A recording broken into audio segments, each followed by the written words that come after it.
welcome everyone to our premiere episode of Wretched Hive Recap. I am your host, Darth Oblivious, also known as BJ Weiler.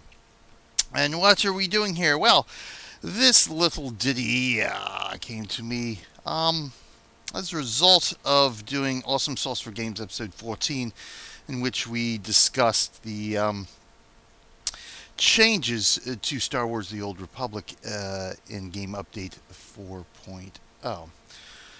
And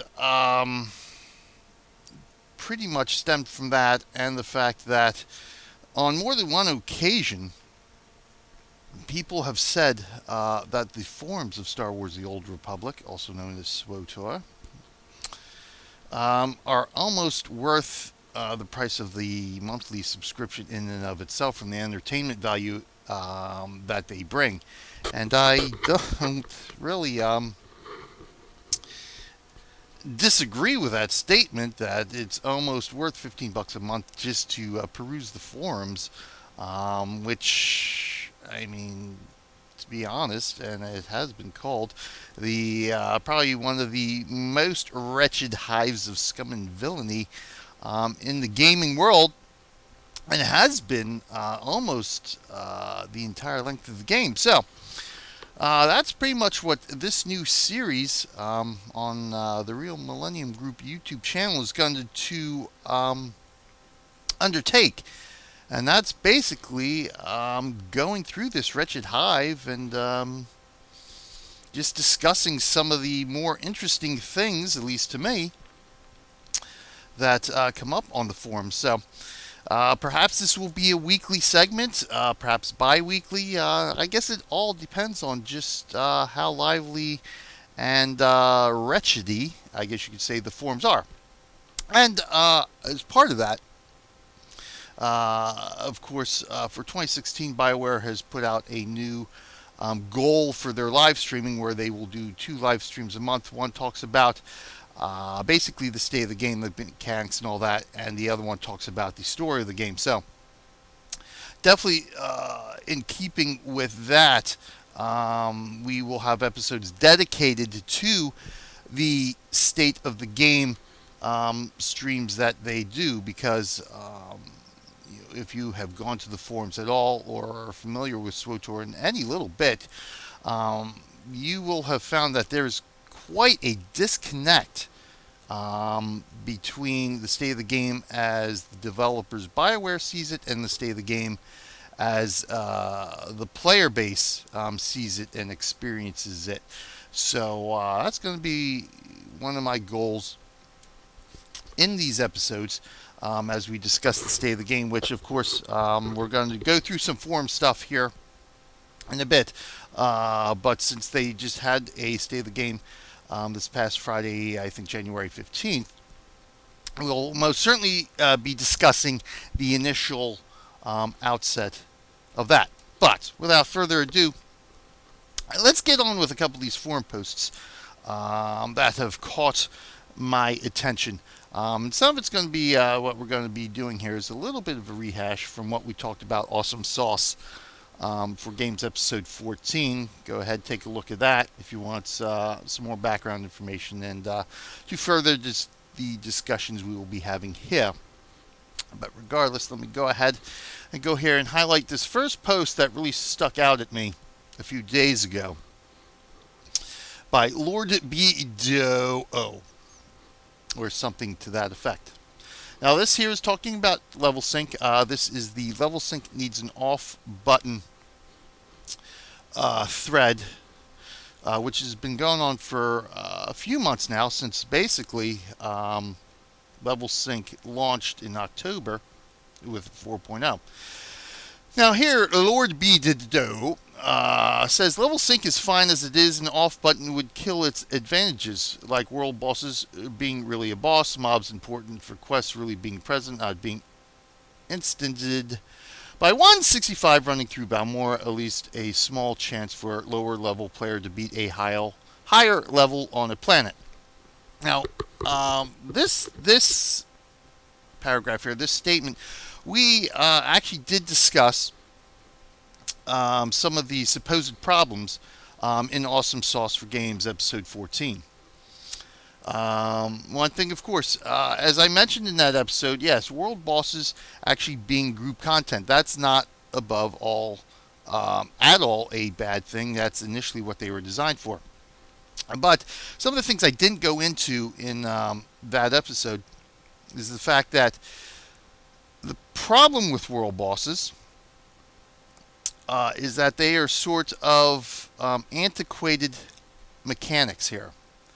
Now, if the goal of 4.0 and new MMOs as they are being released and that type of thing is to buck the traditional tropes of the MMO, some of the more annoying things, world bosses themselves are a big sore thumb in that concept because they are on a cooldown timer. So it's not like you can just go somewhere. With a couple of exceptions, there are some exceptions, I believe. You cannot just go somewhere, form a group, and attempt to kill a world boss. If it's already been downed, whether it be by another group or someone soloing, is irrelevant. If the boss is downed, it's irrelevant who actually does the downing.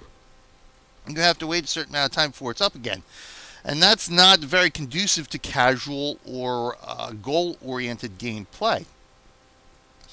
I always felt that world bosses should act like some of the bosses that appear, or probably at this point, most of the bosses that appear for the multi-stage side quest or multi-stage bonus quest missions, to where these bonus missions are a subset of the main mission, but they have multiple stages, and more often than not, at the end of the stage, you have to click on something to spawn the end boss that you need to gather an item from or just kill in order to complete that multi-stage quest. I believe world bosses should act in the same way. You should just have to click on something, you form your group, click on something, and you can fight this world boss. And there should be multiple copies of this world boss that can come up, because there are actually multiple copies of these end multi-stage bosses that can come up. There is a little bit of a cooldown period in between one player clicking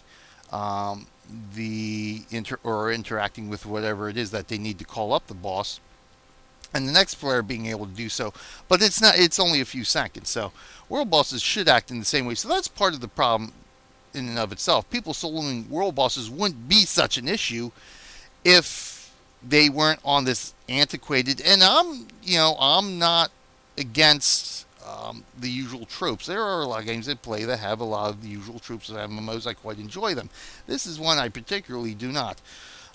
So another possible solution to the problem would be just to have world bosses spawnable on demand, or have a sort of like a mission in and of itself. Instead of just going there, clicking on something and spawning the world boss endlessly, just have a mission that your group has to go through. A quick little mission, just like the bonus missions, that will spawn the world boss at the end. And easily done. That way you don't have to worry about anybody killing the world boss, whether it be solo or another group who just happens to beat your group to it, or a group that comes around while you're trying to form your group and kills it anyway, instead of inviting you to your group. So level sync is not really, level sync helps with the world bosses, but there are actually better solutions out there than a forced, as I said, carte blanche level sync. Mobs important for quests really being present, and not one level 65 running through Biomore, etc., etc. Now again, I mentioned this and discussed this in the Awesome Sauce episode, is that I've never had that issue. The only times I've had issues, and I mentioned this in Awesome Sauce, is where there is a bunch of other people doing the same quests, kill quests, and that kind of stuff running around me. Not one of them has ever been a higher level character than the planet I've been on, or higher level than my current level of the planet, which was level appropriate essentially. So that's essentially a non-problem that level sync does nothing to solve anyway, because as we all know, a level 65 character is still pretty much one-shotting everything in sight on lower level planets.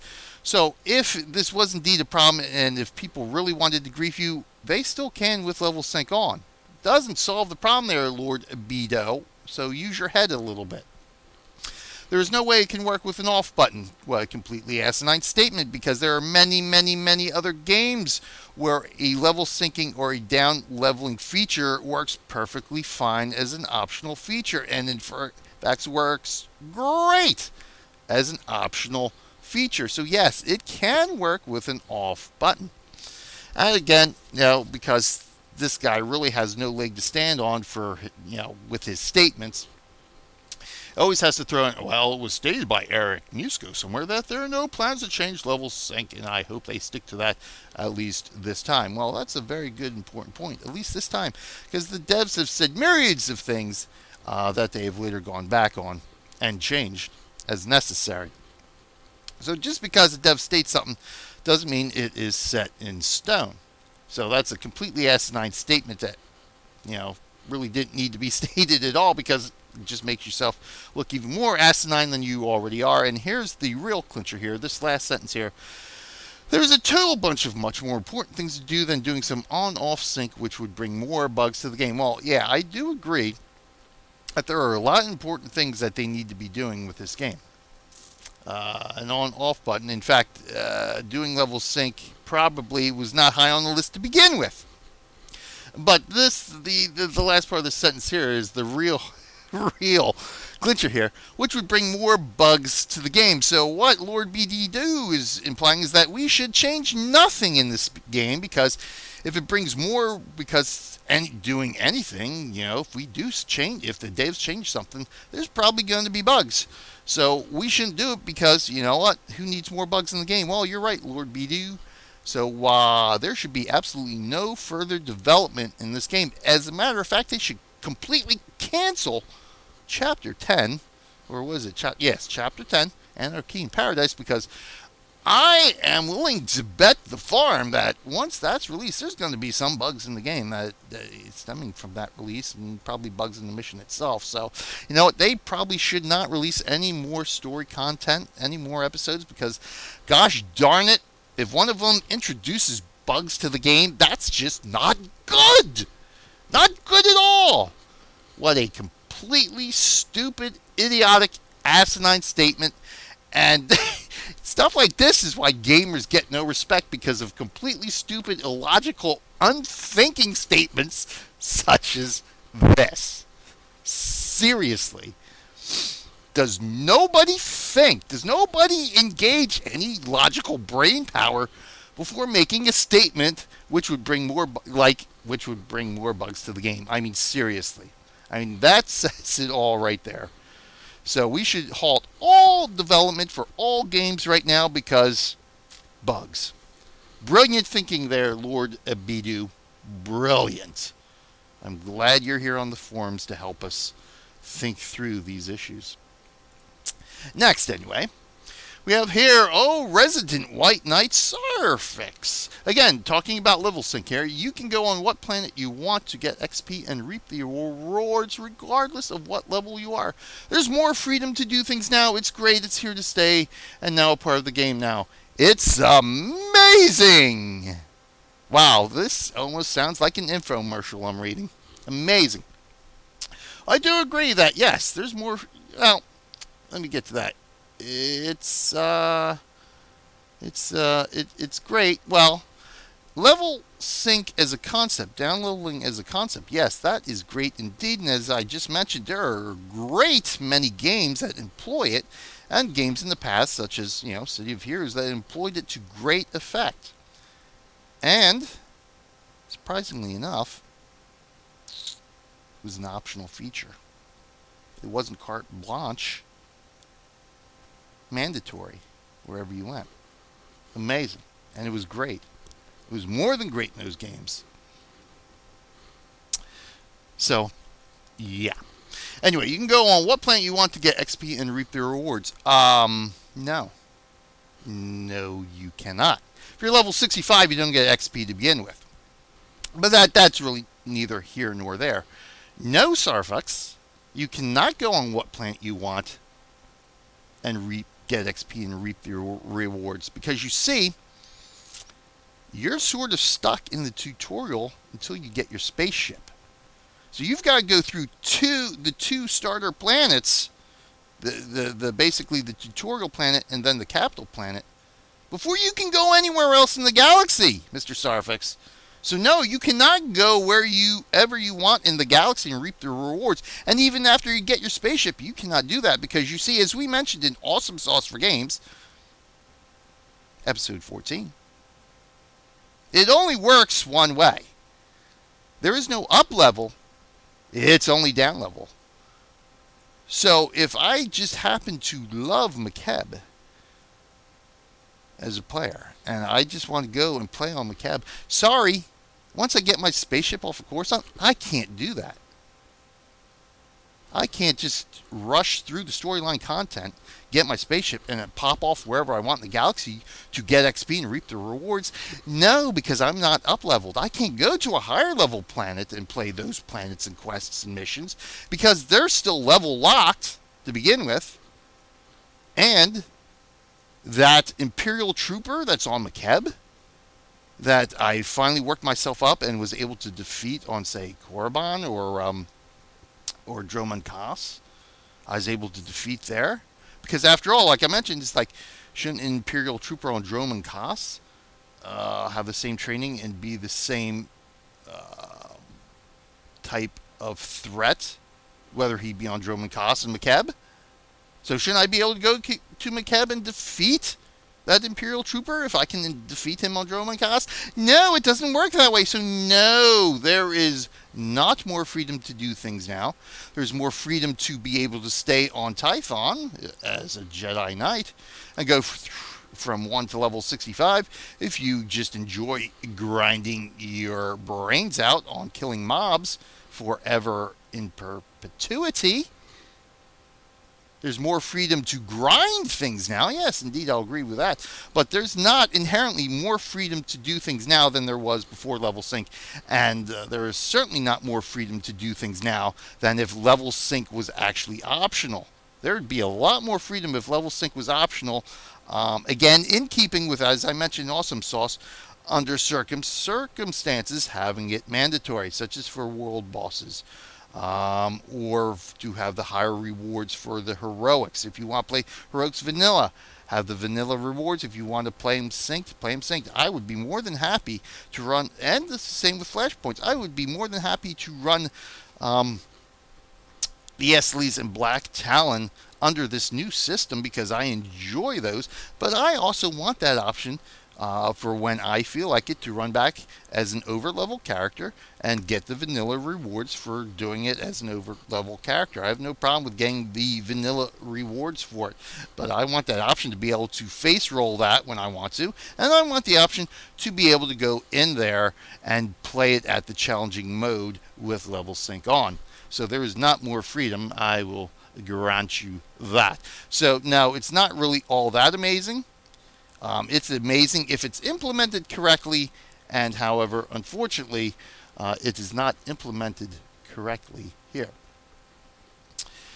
So, what's next? We'll get into this in a bit. See, this is here from Holocron. This is how to double SWTOR income and increase subscriber growth. We'll talk about that in a minute. Let's see what else I want to talk about. Oh, yes. Here's a quick little ditty. So, TOR isn't canon. Now, this comes up every once in a while in the forums about SWTOR being canon. We already know, it's already been discussed. It's pretty much official. The game is not canon, and at this point in time, it is unlikely to ever be canon, specifically because of Life Day. Life Day is not canon, or at least it is not canon as it is implemented in this game. Therefore, if this game were to ever be canon, there would have to be a lot of changes within the game to bring it in line with what canon is supposed to be. Therefore, as long as Life Day is implemented as it is now in the game, this game can never be canon.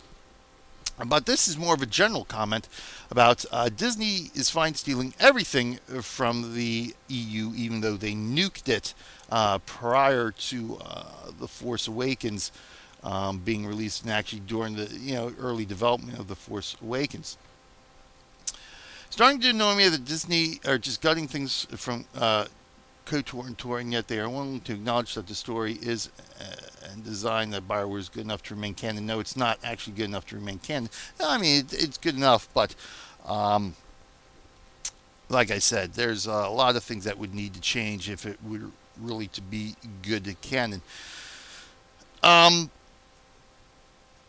Yeah, Disney nuked it, but as the gentleman here, Rahun, says afterward, Disney reserves the right to pick and choose things it likes from Legends canon. That includes anything Tor related. Well, there it is, right there. Yeah, I've discussed this in the forums before. The canon needed to be nuked. When you need 6 different levels of canonicity, so to speak, in order to try to make some myriad of sense and bring to order the background, the backstory of your IP, intellectual property. Yeah, the EU the canon needed to be nuked and started again from the ground up. So, yeah, pick and choose good stuff from what was out there, but by no means should anything just by default be canon at this point. From the expanded universe or SWTOR. It's just there's a lot of garbage out there, a lot of nonsense. So yeah, Tor will never be canon, nor probably do I think should it ever be, because it doesn't need to be, really. I mean, if you can't enjoy the game for what it is, whether it's canon or not, then I don't know if this really is the game for you, or any game is really for you that takes place in an established IP. Because ultimately, whether this game is canon or not has absolutely no bearing on the events of the original trilogy. It has no bearing on the events in the prequel trilogy, because both those were established and made long before this game ever came into being. So whether this game is canon or not is really completely immaterial, because no matter what happens in this game, it will have no effect, no bearing, no impact on the 6 original movies. So again, it doesn't need to be canon. It makes no difference whether it's canon or not. So to have this argument come up time and again and say, oh, I can't play Tor because it's not canon, or Disney's taking stuff from the EU, and it's a bunch of nonsense.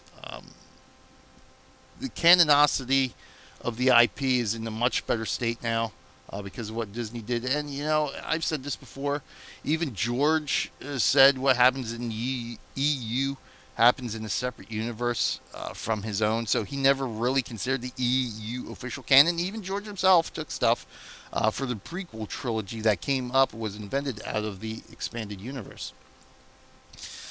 So it's just, I mean, this is just nonsense anymore. Don't worry about whether it's canon or not. Enjoy it for what it is. I mean, seriously.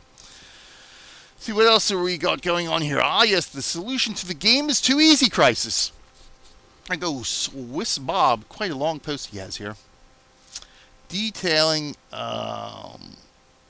what he thinks is a possible solution to the game is too easy, the level syncing, and all that stuff. This had quite a long post. So let's get on to the TLDR, which is down here. Player choices. Ah, yes, we've discussed this in the Awesome Sauce episode about having options, about having choices. Variety is the spice of life, yes. And with variety means choices. Now, Swiss Bob here says we should have a hard mode default, which is the default mode, makes it easier to implement. I think would be the most popular for people who want compelling interest in combat to be a core part of the game. Easy mode, which I guess would be the normal mode for people who either aren't skilled enough or don't want to invest the time in combat. Hard mode requires but don't want to abstain from combat entirely. No combat mode for people who agree with you that story is the only point of SWTOR. They can skip combat altogether and basically just make this game one extended movie or TV series. Now, there was another post. I didn't go look for it, or another thread. I think it was a post somewhere. It might have been in the level syncing thread. That states to the fact, yes, it was the level syncing thread, I believe, or it was about level syncing, to where somebody made the suggestion, and this isn't an original suggestion. So several others have made it, to where you have different servers for level syncing, just like we have different servers for role playing, different servers for PvP, and different servers for PvE. We should have different servers to where level syncing is mandatory in the state it is now, and where level syncing no longer exists, where the game was prior to 4.0. I think these suggestions, and while I think Swiss Bob made a very commendable effort, very commendable actually, for this wretched hive of a form. I think the problem here is that people are overthinking things and making them more complicated than they really need to be. Like with the whole server thing, that's just, it's overthinking. It's making it complex. Simpler solution than setting up different servers, segregating the player base even further and stuff like that, is just make level syncing optional for the majority of the game. And as I said in the Awesome Sauce episode, have certain areas where it's mandatory. Or certain areas where by default it is turned on based on the quest you have active in your quest log. That's a much easier solution, much simpler solution, much more elegant solution. And some of these other ideas that people are coming up with. Now, I agree. There should be different choices for the difficulty of your game. Again, going back to Guild Wars, the original Guild Wars instituted a hard mode. Now, my personal opinion is that implementation is more gimmicky than anything, but at least they went through, made the effort to where you play normal mode, or you've got this new harder mode that offers different, more difficult challenges to the game. And it went over quite well with the game. Some other game, it's basically, just about every single player game offers different hard mode sliders. So, the problem with MMOs is that, with an open world, it was much easier for Guild Wars where everything was instanced, all the explorable areas and stuff. It's not quite as easy in a solution what Swiss Bob was talking about here, when you have a lot of open world areas where people who are on different modes are going to interact and commingle. So doing something like this would by necessity not be able to affect the game world. It would have to affect the character and their companions and stuff like that if you were to implement it this way. Now, again, it's like I said, the more elegant solution is just to offer people the option to be able to turn off level sync and along with level sync, the enhanced XP that you get from the critical story path. They basically go hand in hand in making this game far too easy. Especially the current implementation of level sync that really only does very little to curtail the power creep as you level up with your character. So, ultimately, the more elegant solution, as I said, probably the better solution is just to offer level sync an off button and to allow instanced areas and heroics to be your level of difficulty to where level sync is on if you want the new rewards, or if you want to play, like I said, play SLE's face roll again, just go through the vanilla reward. So I commend Swiss Bob here. Again, these are more solutions that are just I mean, in the state of the game and the state of the development team right now, is probably not practical. We've got to look at the practical things. I mean, practically speaking, just making um, level sync and the critical story path situational and optional are the easiest things to do in order to bring back some of the difficulty to the game, and bring back, the options that we as players so desire to have when playing our game. Now, also in this thread towards the end here, Reddit Jack pops in, and in response to a thread by Swiss Bob here, where he says, I want an inherently challenging enemy that requires me to use all of my assets, influences one of these to beat. Now, this goes along with what I was saying in the Awesome Sauce episode, to where,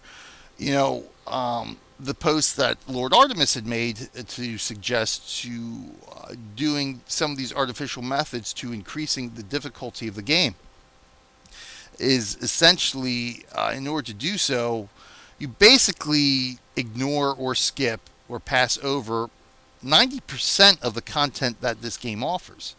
And to me, that's absolutely a piss poor way to engage in challenging content, or to make content challenging by skipping 90% of it in order to get some level of challenge out of your gameplay. That's a completely asinine way to develop a game, essentially, or to play a game.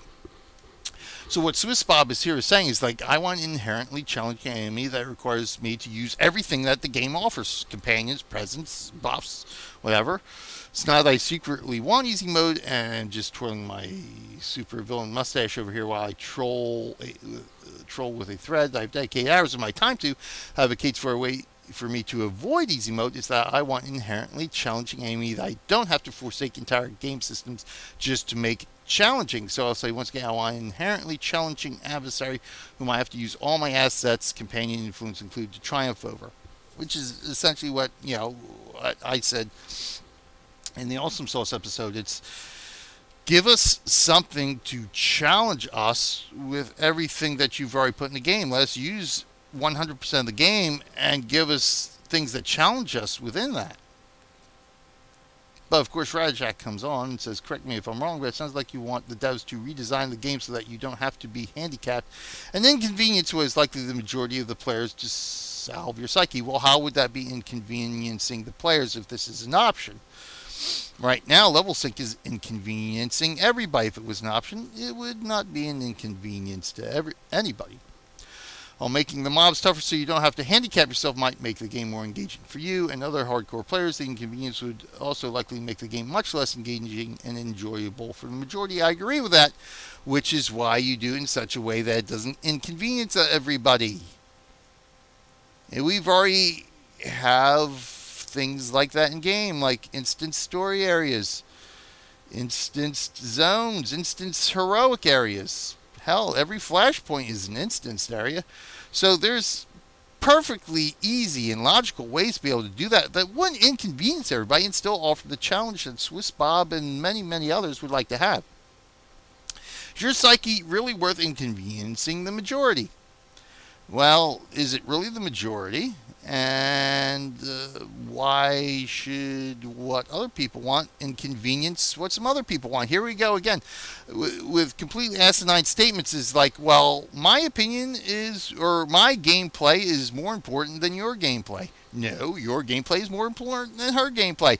It's basically a circular argument that gets us anywhere. Completely asinine argument. Whether it's the majority or not, a person's preferred gameplay style is not any more or less important than every single other person's gameplay style out there. So that's where game development comes in, and a smart game developer will find ways to enhance and provide options for all these game player types without unnecessary diluting their game. It can be done. It's already been done in this game. I mean, mechanically wise, the systems are already in place to be able to do it with little trouble and little inconvenience to anybody. I would support a debuff toggle to provide a more challenging experience for hardcore, but not a hard mode as a default. I do not see. I would agree hard mode shouldn't be the default. Normal mode should be the default. We do not see changing the game to cater to the minority at the expense of the majority as logical or even viable option. That is just my opinion. Well, yes, obviously. But again, what majority and minorities are we talking about?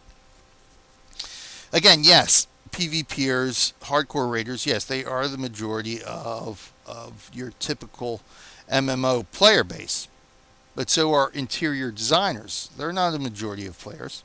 And even in this game, which is focused on story, I would wager to say that those who are key on, or I would say hardcore story players, are not the majority either.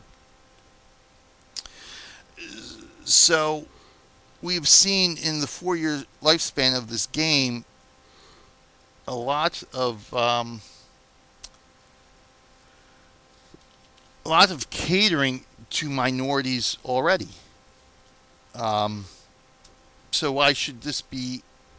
Why should this be any different? I mean, it's not logical at all. As I said in the Awesome Sauce episode, I think this game would have survived quite well if it was built from the ground up. And this is the important key: built from the ground up without PvP or end game rating. I think the game would have done quite well if they left those elements out and allowed the team to focus more on what they did good, which was the story, which was the PvP leveling part of the game, the flashpoints, that kind of stuff. I think the game would have been much better off had they done that.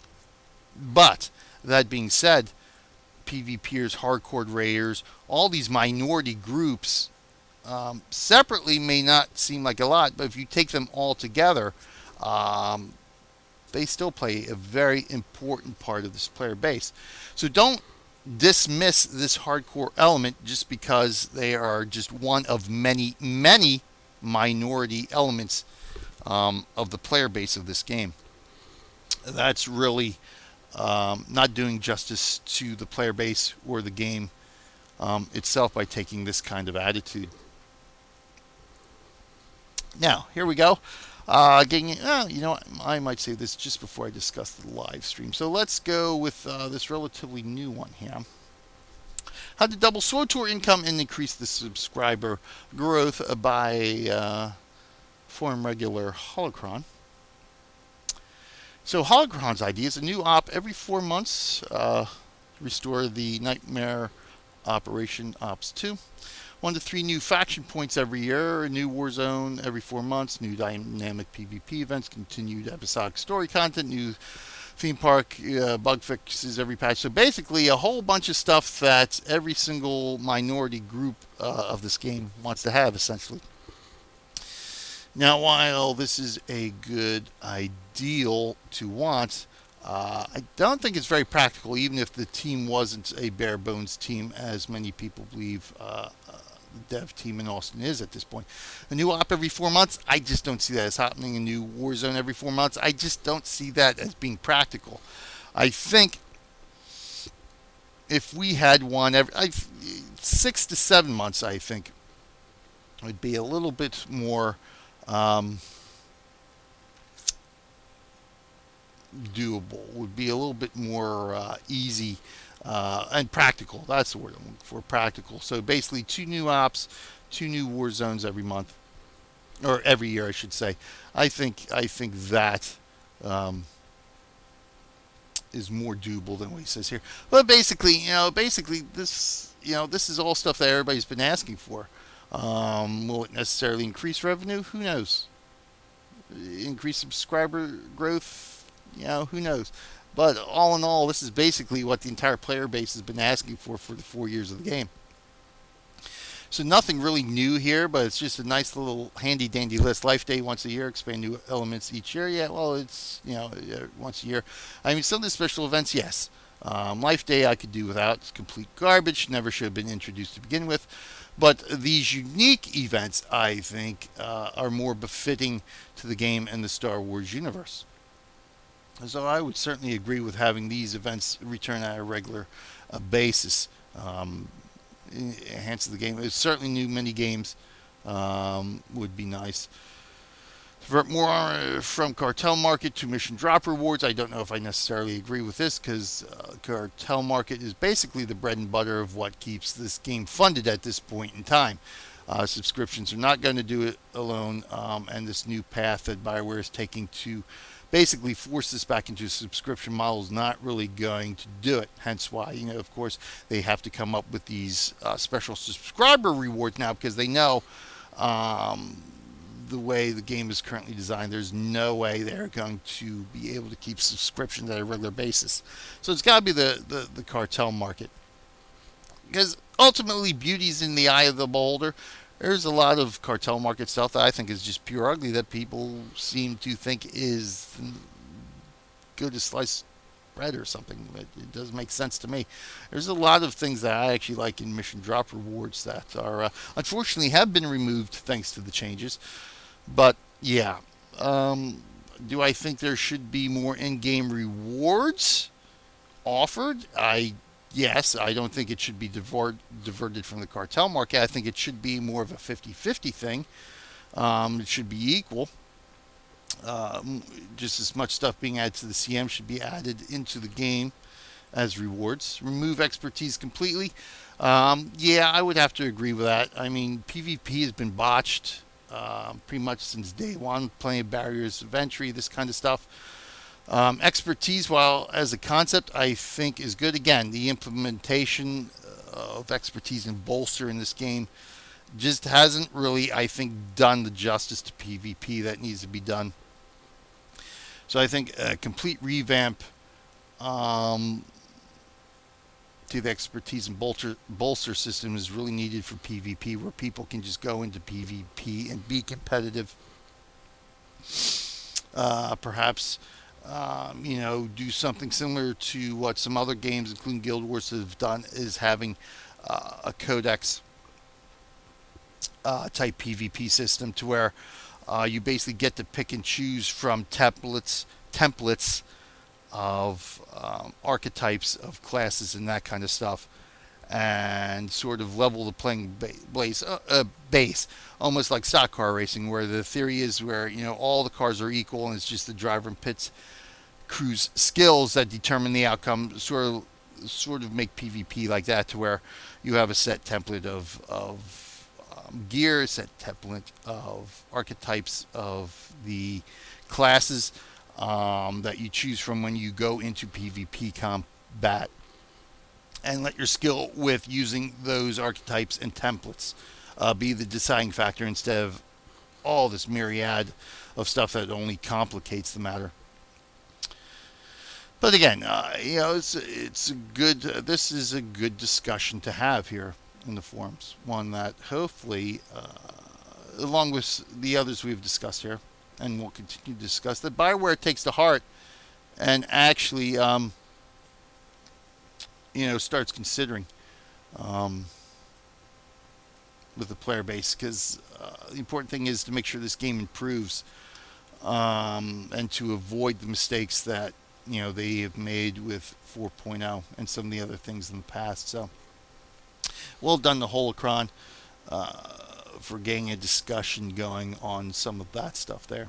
Now, going in line with that, segue here to as we segue our way into talking about the live stream and dev communication. One of the goals of the dev team has been to communicate more, and that has always been a desire of the player base. And I must say, at least on this first couple of weeks here we have had of 2016, the dev team, again, led by community manager Eric Musco, have done an admirable job of actually communicating and having a dialogue. That's even probably more important than the actual communication itself, having a dialogue with the player base. So here, lots and lots of stuff. Of course, some of it is just typical, I guess, dev nonsense, or just nonsense. Here, just hey, servers are up, this and that. But again, some very good discussions mixed in here.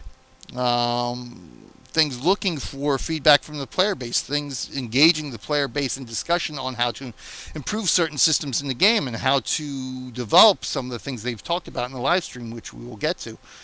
So I have to commend the dev team on enhancing the communication with the player base, because at this point, that has been one of the biggest gripes and one of the biggest downfalls of this game has been the communication with the player base, or lack thereof. And now there's been some posts about firing Eric Musco, or firing the PvP team, and firing the community management team, and this and that stuff in the forums. And I don't necessarily agree with that, because as some people have mentioned, that yes, Musco is he's the community manager. He is the face, basically, of BioWare to the player base. And, while I don't subscribe to the notion of, this other game does it this way, this is how BioWare should do it. Each game, I take each game as it is. Each game is going to be different, how they handle development and communication with the player base. But it's one thing where BioWare has been extremely lacking and has really hurt the game a lot, is the type of communication they have or have not been having with the player base.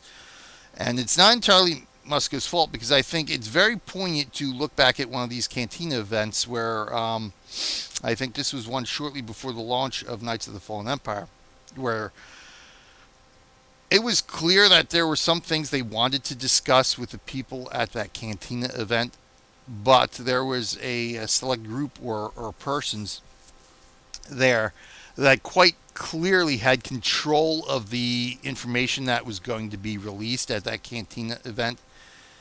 And so I can't entirely blame the development team or Eric Musco for the problems in the past, except, there have been things that, yes, you can point directly saying, this was a foul up, just the way communication was established, or the things that, certain people, including Musco, have posted that, yeah, it wasn't the brightest thing of them to do. But the overall release of information, the overall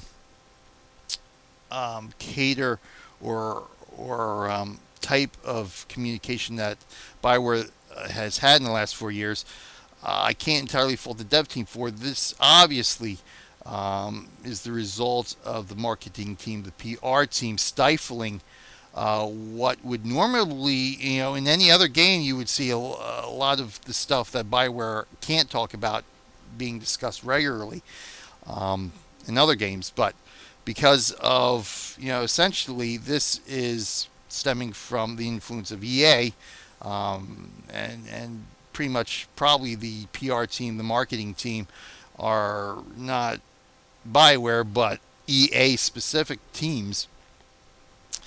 And as we know, the big publishers like EA, Sony, and all that kind of stuff, their modus operandi is to shut off communication when trouble is brewing. You take the whole SimCity fiasco, and EA's ultimate solution to that was to just stop talking about it. And as you can see, after they completely stopped talking about it, stopped giving interviews and stuff like that about it, the issues, the issues themselves didn't go away, but the highlighting of those issues, the talking about those issues, pretty much died off almost immediately after EA stopped talking about it. So basically, that's the modus operandi of these businesses, corporations, to where if there's problems, you don't talk about them, because eventually they'll just blow over. You let the player base explode about it for 2 weeks, and then it's forgotten about as the next thing pops up. Which, you can see that on the forums. The cartel slot machine never really got a definitive and acceptable conclusion to that fiasco. But now it's a forgotten about. Most people don't even know what, if you say CSM, most people now don't even recall what that refers to. Simply because it was no longer addressed. It was hardly even addressed to begin with, but it was no longer addressed aside from like 2 posts by Eric Musco at the time, I think. So that's the modus operandi, and I'm glad to see that hopefully that this new spirit of communication that they're giving us or at least attempting to engage in, holds through the rest of this year at least, and of course, much longer into the development of this game for however long this game remains operational. Now, before we jump into the live stream, let's talk about this one post here that discusses the hidden agenda of the live stream. By Legion Alpha. There were many things discussed in this first coming live streams. However, with all the stuff they said, let's look at the underlying agenda. The agenda stems from the fact that this game is losing subscribers. That is clearly obvious. And subs start plummeting like they have recently, forces the hand of the devs to deliver information or promises, and this group of devs sucks at delivering on promises. I guess that's not too far from the truth. One new Warzone, nothing said other than tune in February for more information. Mode is King of the Hill style, deathmatch 8 versus 8. Yeah, so basically talking about the new Warzone that's coming up in the game at some point this year. We don't even know when it's actually going to be released. What a joke. How, after years of nothing new in the PvE community, one new Warzone, lol. Why, I do have to agree with that statement, yeah. Aside from endgame content, I mean, really the endgame content, the raiding content, a lot of that stuff has been shored up over the last 4 years. We obviously are in a content drought for that over the last year or so, but PvP, more than anything, aside from Galactic Starfighter, has been the most neglected part of this game in the 4-year history of this game. So the fact that we've only gotten this one new Warzone in, I think the last PvP update was like the new Hut Ball Arena, which I don't even remember how long ago that was. It's got to be over a year by now. I'm not a big PvPer, so I'm not sure exactly of when it was released, but I mean, really, PvP has been the most neglected part of this game. We're only getting one new Warzone in basically what's going to amount to a span of 2, possibly 3 years of the game when all is said and done, after the story content runs its course. Yeah, that's not good. But I have to disagree in that the fact that at least they're talking about it. I think just from the tone as I'm reading this, maybe I'm just inferring wrong from it, but it seems like he's just, where's more communication? Well, there it is. This is exactly the good starting point that we're looking for the game. They're actually talking about this content. We have no idea. It could be 6 months down the line, 8 months down the line before we actually get this Warzone where it's live release ready. But at least they're talking about it now. They're giving us something to look forward to. So I commend them for actually including this as part of the first live stream for 2016. See, all other content talked about in the stream can only be accessed after completing a certain stage. Chapter 9 of Coffee. Now with 20 alts, max level myself. This is one of the things that brings up, I think I'm going to talk about this a little bit more. But yeah, one of the problems I think I have with the implementation of this story element is the fact that when this game was released and up until basically 4.0, because really even with Rise of the Hutt Cartel and Shadows of Revan, to where the story became more homogenized, this was primarily an alt player's game. I mean, just from the very fact that you had 8 different class stories at the release when this game was released, bespeaks of the fact that this game was designed for you to play more than one character, which is, I want to say, atypical of MMOs, but it's not really. If you go to any MMO, I would be willing to wager that the vast majority of people have more than one character. But in the traditional sense, MMOs, being very grind heavy and having character specific elements, weren't very conducive to having a lot of alternate characters you can play with on a regular basis. Now, obviously, SWTOR changed that in the fact that essentially, that's how you are supposed to play the game, with a bunch of alts. Now, unfortunately, with the design of Kotvi and how they've designed the after story elements, the grind elements here, they've essentially turned a game that is based primarily on having alt characters that you can play with on a regular basis to being a very alt unfriendly game. And that's part of the problem that I actually didn't mention in Awesome Sauce. I mean, it's not the fact, and you couple that with the fact that, it's turning more into a solo player's game instead of having that nice mesh or those options to be able to group or solo as your heart desires. I mean, this game with 4.0 has suddenly become very, very unfriendly, alt unfriendly, I should say, and that is really what hurts the longevity and the replayability of this game. Yes, the lack of end game content, i.e., raids and operations, stuff like that, hurts. But if there was an enhanced ability to be able to play with all your myriad of alts through this content and not make it boring and grindy, I think it would be less onerous of not having new endgame content. I think the fact that if they had made Kotvi a lot more alt friendly, it would be a lot less of an issue that there hasn't been new operations and no new operations in the foreseeable future. So I think Legion Alpha here brings up some important points that, again, there's poor implementation of some of these systems have really hurt this game. And hopefully BioWare will see this and make some changes in order to stem the tide. Because yes, I mean, as I mentioned, as is commonly known, yes, there was a 30% increase in subs at the time of the announcement, but like I mentioned, that's been going away. I've got to be careful what I say here because there's stuff that I know that I don't particularly want or reasonably could state without providing the necessary backup material for it. But doing so would not be good. Let me just put it that way.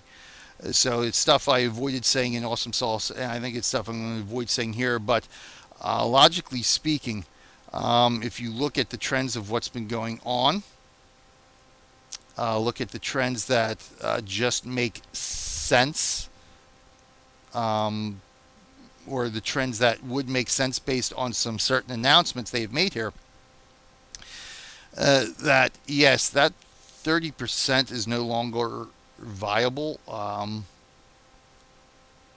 and so there are certain things that BioWare has to do, and they have indeed just again trends that they have done, things they have done with these subscriber rewards that bespeak that a lot of players have actually left this game, and I'll just leave it at that.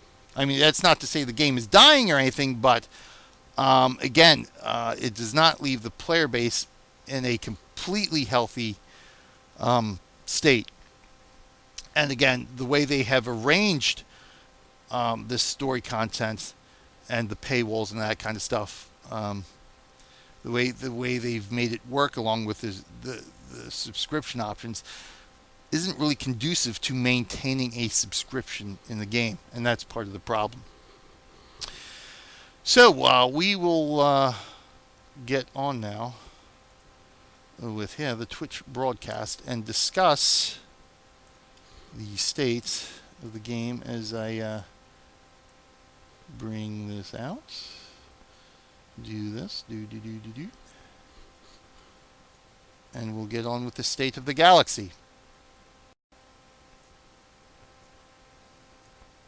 Okay, so what we're going to do here, I'll just, I guess, play these things a bit at a time and discuss as necessary. Some of the big things from community.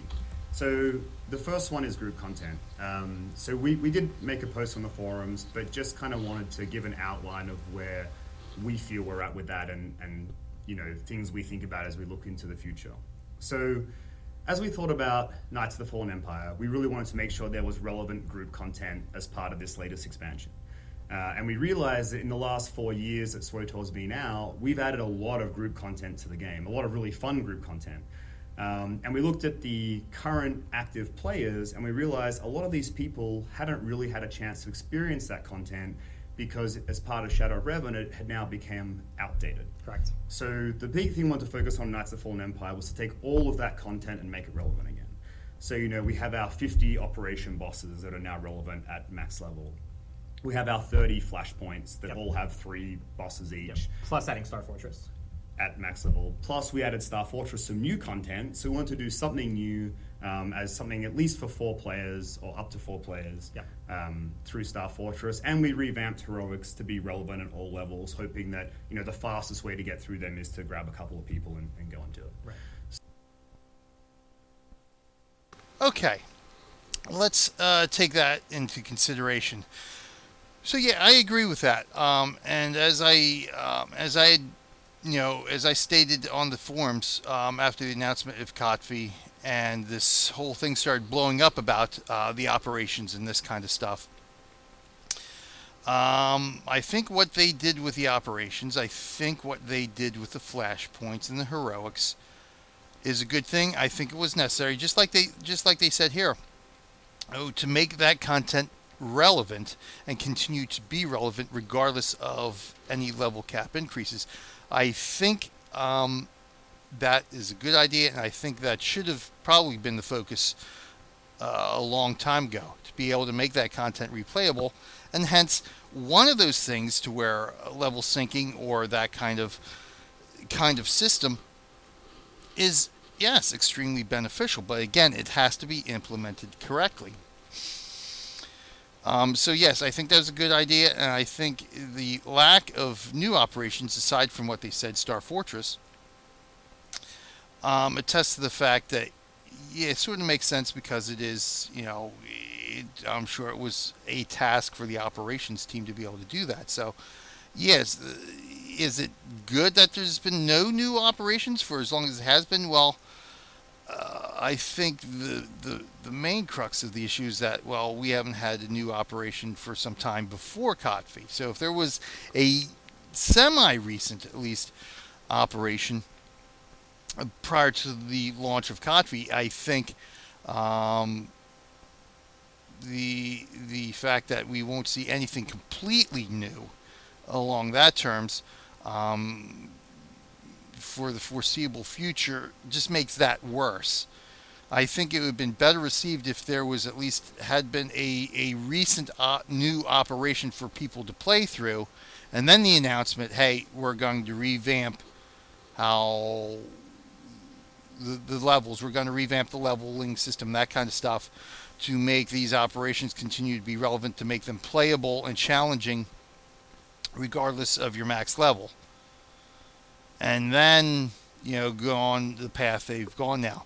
I think that would have been a better idea and better received than how basically they did everything here at this point in time.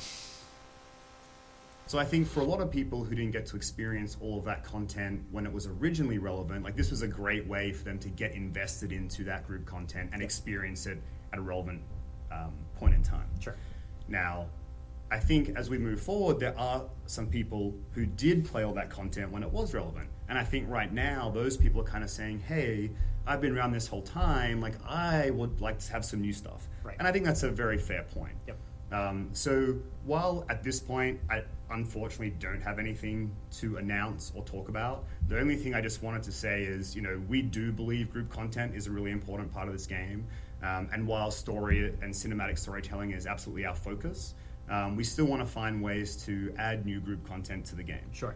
We just right now don't have a plan with anything we can actually announce. Right. But we are having a lot of conversations internally at the moment around ideas for things we can do.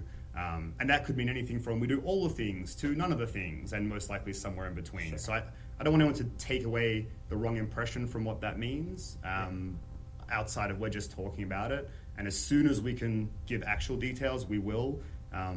But yeah, we don't have anything for right now. And at least for the conversation of today, we're only talking about the PvE side, right? Because obviously we're about to talk in 10 minutes. Okay. Now, those are some interesting comments there. On the one hand, he says that they're talking about stuff and that, group content for the people who have already done all this stuff is very important, but they're just talking about it. There's nothing, and then he goes on to say the way he says there's nothing to announce is quite interesting. It almost seems like they do have something in the works, but again, as I mentioned earlier in this episode, that there's certain things that it's unfortunate that they seem to be, they've got hands tied behind their back that they can't announce. They've been stifled in some aspects. So it almost seems like, it's funny that he says, I don't want people to come away with the wrong impression in this, but the way he says things, I don't think there's a way that we can come away with anything but a wrong impression.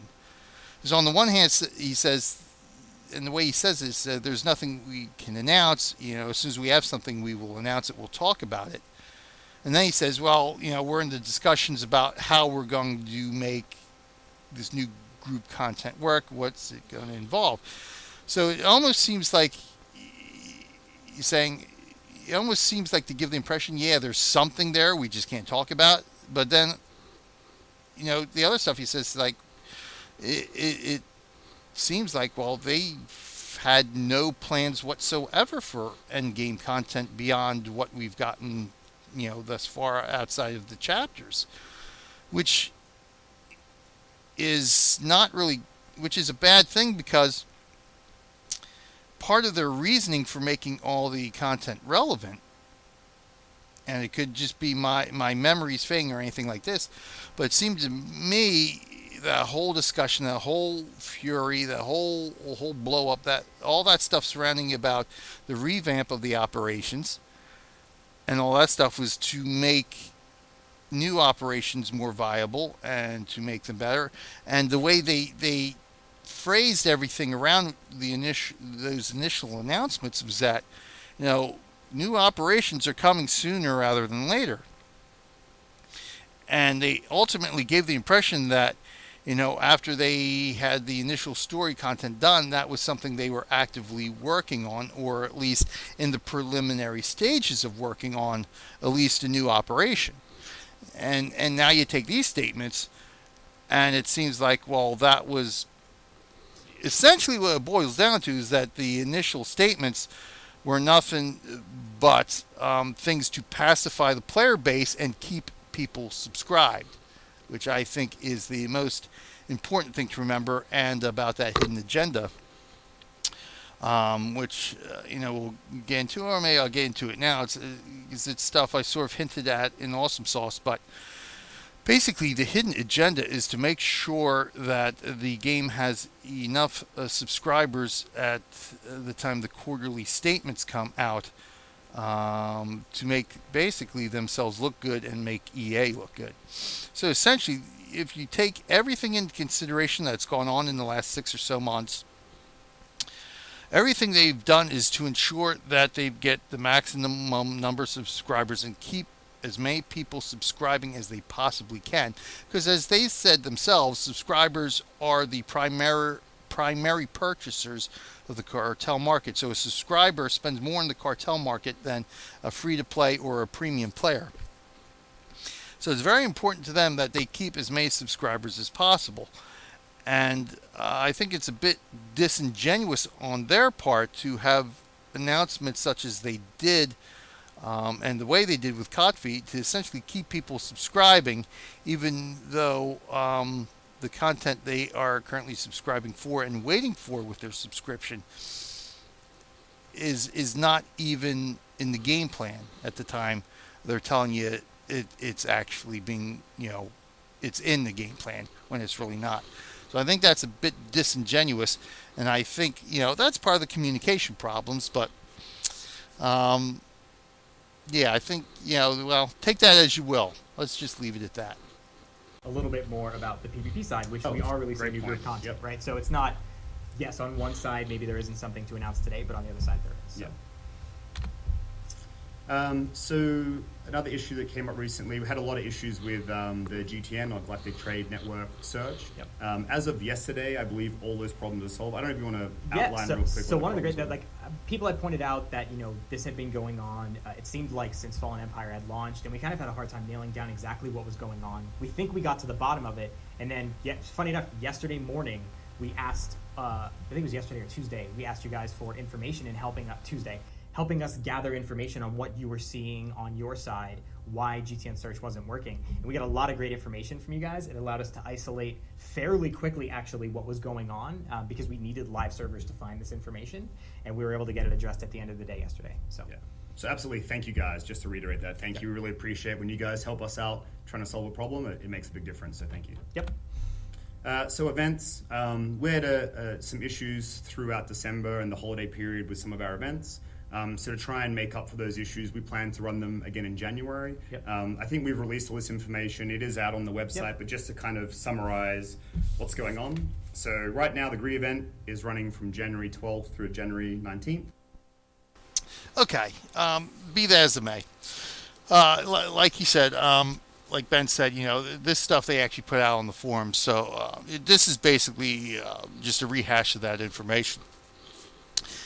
But again, this is part and parcel. It's like, there's been some issues. Now, the GTN thing, like I said, that was some good dialogue. That was some good information. That was a good partnering with the player base in order to solve a problem that many people had with a bug in the game. So I think that was commendable on their part and commendable on the part of the player base that helped them solve that problem fairly quickly, I might add. And I only wish that they would do more of this type of stuff for their bug fixes. One of the things I have to bring up about Tryon and their game Defiance that sort of mirrors some of the issues that I see BioWare having with SWTOR in terms of bug fixes and listening to the player base. For a long time there, the Tryon developers of Defiance adamantly denied many issues that were occurring in the game that was quite obvious to the player base playing the game. And no matter how many times the player base went to the forum and say, hey, this is the problem, this is what's happening, gave the information to say this is a genuine problem, this is actually something that is happening, we see in game, devs denied that it was either a problem or actually happening. They said you couldn't recreate the problem, this and that. Only at the end it turned out that, oh yeah, it is a problem. We see it now. After weeks and weeks of this issue just exploding more and more because of the devs denying the actual problem, I said, oh yeah, there is a problem. Yeah, it was just some typo some coder made. So again, devs do make mistakes. There have been several problems in Defiance that were problems because somebody had fat-fingered something.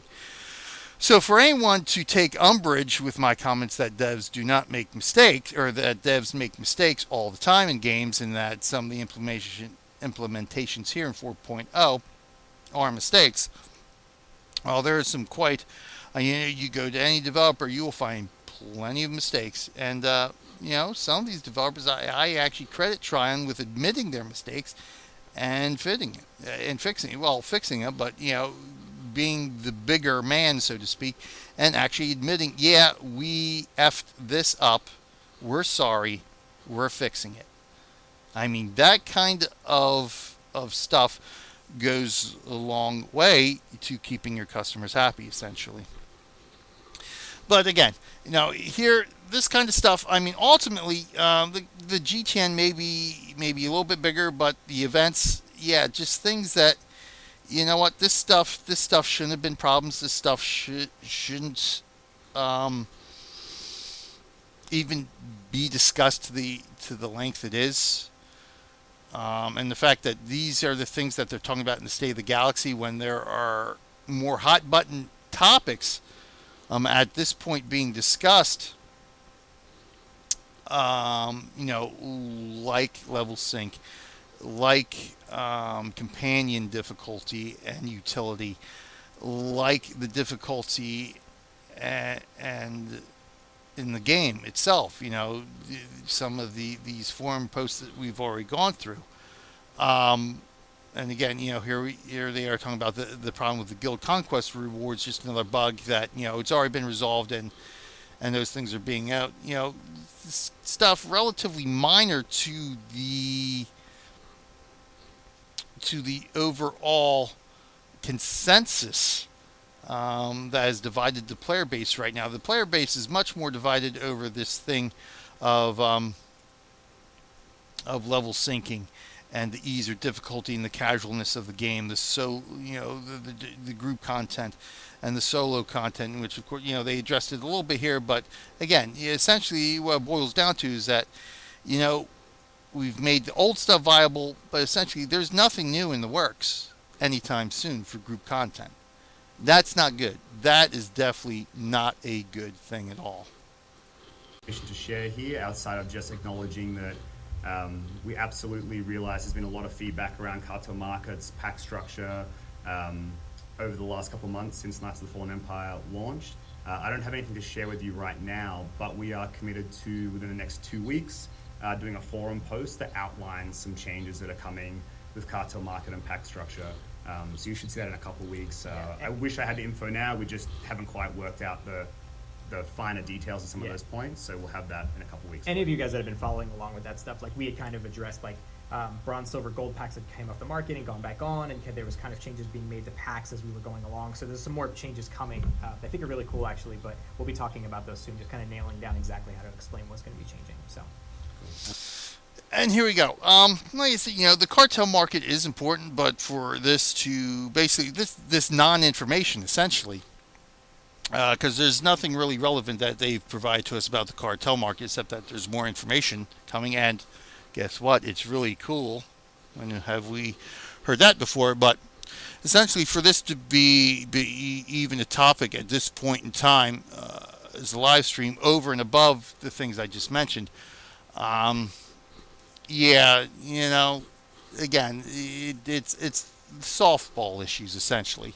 The softball issues when there's really more important things that they really need to be discussing and looking at this point in time. Have any questions? Oh yeah, sure. So you can see them. Is there one of those questions you want to grab? I haven't read them. Let's okay, sure. So one of the questions that we've gotten is, which we've talked about, having Gree and Reckle, or do we have any plans to introduce any new events into the game? Yeah, I think, the events have got really good mileage for us so far, but I think we would all agree here that doing something new, event in the sense that something you can do only during certain periods that turns on and off as relevant, that's definitely something that we would like to do in the future. So for sure we want to look into that, but right now I don't have anything new to share outside of, yes, we agree that it would be cool to have more events as well. Sure. All right, shall we progress on? Sure. Okay, and that's basically that's essentially the state of the galaxy there. Again, the thing with the events, basically, yes, just like the group content, yes, there's things we're thinking about, and it would be good to implement, but they basically have done no work on anything new for events outside of what we already have operating in the game. So, yeah, as always, special events like that, that's really the some of the bread and butter of an MMO that you don't really get in the single player game experience are these special events, and of course most of them in any other MMO coincide with real life holiday events. And that's one of the things with SWTOR I always thought was good, was that they originally didn't follow these tropes of this real life nonsense intruding on a very special and unique IP that really didn't have any of those tropes in it. Now, of course, we have this asininity that is Life Day, but like these other events are very unique. It's nice to have very unique IP specific things that actually don't have to relate to anything else in the outside world. It's a little bit better for immersion that way. Throwing snowballs at people on Fleet, yeah, that's complete and utter bullcrap, essentially. But be that as it may, that is the state of the galaxy as BioWare sees it. Overall, I don't think there's that much of an issue with what they put here, aside from what I've just mentioned. Of course, I think there's a little bit more important things that need to be at least somehow addressed over and above those three things that they mentioned there. And of course, the fact that there is no new group content coming for the foreseeable future, based on based on how Ben was talking in this live stream, is really a very I don't want to say distressing, but very important point to make. And that's going to affect the longevity of the game. It's going to affect, how many people are actually going to remain subscribed to this game in the near future, subscriber rewards or not. Now, at least with this week, they're not giving us the usual PR claptrap like they did with the original announcements of Kofi. I have to at least give them that the communication provided here, at least in this live stream, has been open and honest for the information that they at least gave us. So that is to be commendable. I hope it continues, but I also hope that the devs take away from things like this video and things that players are saying in the forums that, this kind of stuff needs to be addressed more. It's important, and it really, really need to make sure that even if there's nothing new in the works soon, that it's going to be an important focus of them. And I think partly they made that impression here, but they still have a long way to go.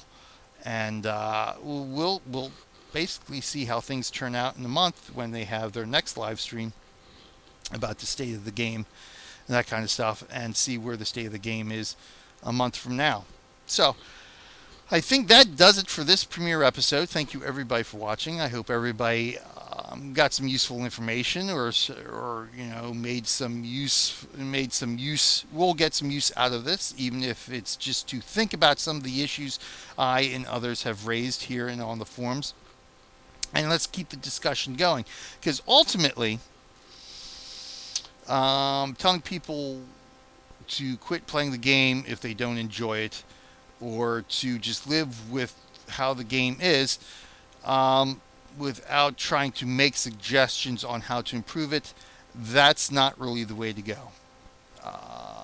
Without a doubt, whether you're a fanboy or a hater in the forums, if you're participating in the forums, you care about this game.